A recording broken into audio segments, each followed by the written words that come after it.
Willkommen zu einem brandneuen Video auf mtbnews.de. Wir haben heute ein sehr spannendes Rad dabei, das Cannondale Scalpel, das brandneue Scalpel. Und welche Besonderheiten dieses Rad hat, und die gibt es definitiv, erfahrt ihr jetzt im Video.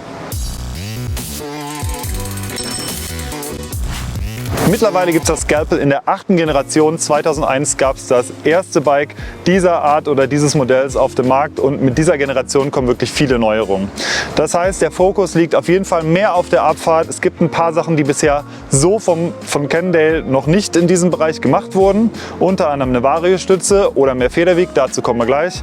Aber auch sonst gibt es viele weitere Neuerungen. Der Fokus liegt auf jeden Fall mehr auf der Abfahrt, ohne allerdings die Cross-Country-Basis zu verleugnen. Und welche Features am herausstechendsten sind, das erfahrt ihr jetzt.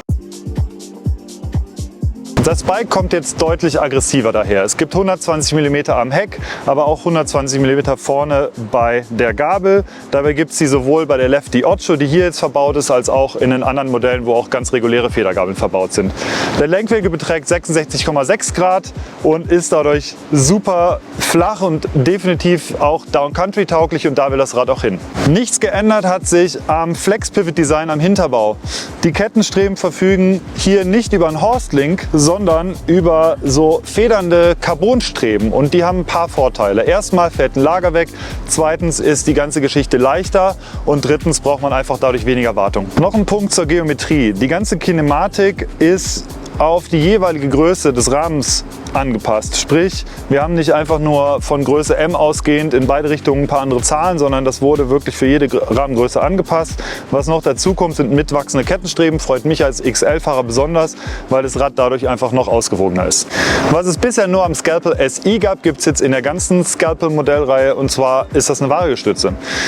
Und es ist nicht nur eine Variostütze, sondern das beste Feature, finde ich, ist hier dran, dass das Sitzrohr so tief ist, dass man auch Stützen mit bis zu 200 mm Hub verbauen kann. Natürlich gibt es auch zwei Flaschenhalter. Die sind jetzt auch recht formschön positioniert. Hier gibt es diese kleine Ausbucht und da kommt die untere Flasche rein. Obere Flasche findet hier Platz.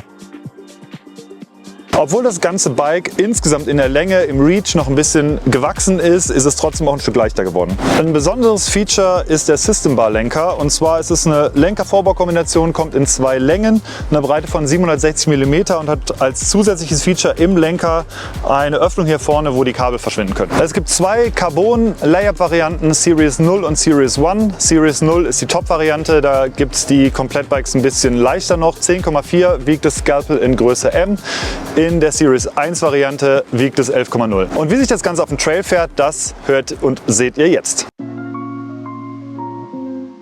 Dank der verbauten Variostütze, langem Reach und 66,6 Grad Lenkwinkel wildert das Cross-Country Racebike ab sofort auch in Down-Country-Gefilden.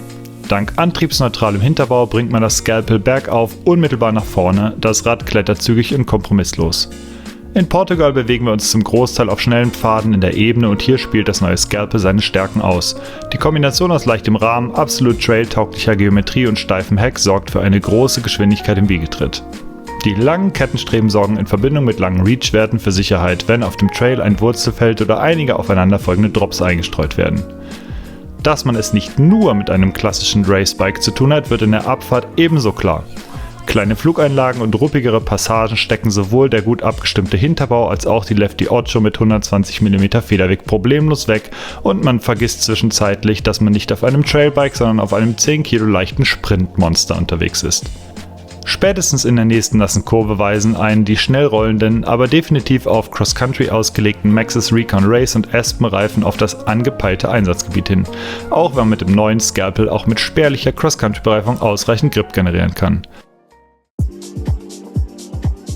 Was kann man nach einem Tag testen sagen? Das neue Scalpel ist pfeilschnell, egal ob es berghoch geht, im Lockout-Modus auf der Straße oder den Trail runter. Man kann mit dem Bike nicht nur gnadenlos Cross-Country-Trails runterfetzen, sondern das Ding ist auch wirklich im leichten Trailbereich mehr als zu Hause. Die Variostütze tut ihr Übriges dazu. Erster Eindruck von dem neuen Rad ist wirklich sehr gut und vielversprechend.